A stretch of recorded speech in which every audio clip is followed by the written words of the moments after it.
Nabit kita na. Ayan, so senior citizen na sakyan natin, no?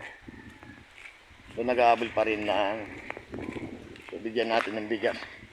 Today is January 10.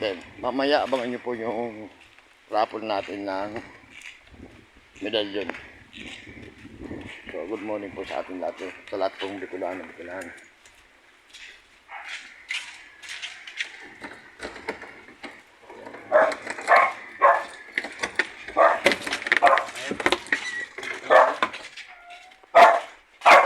Hey.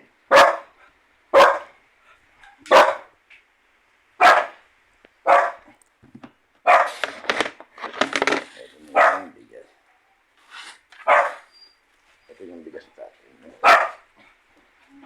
Oo, lang tayo. Diyan na yan.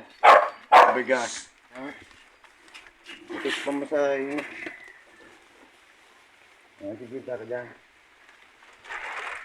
Nag-aabol ng Christmas. Tapos na yung Christmas.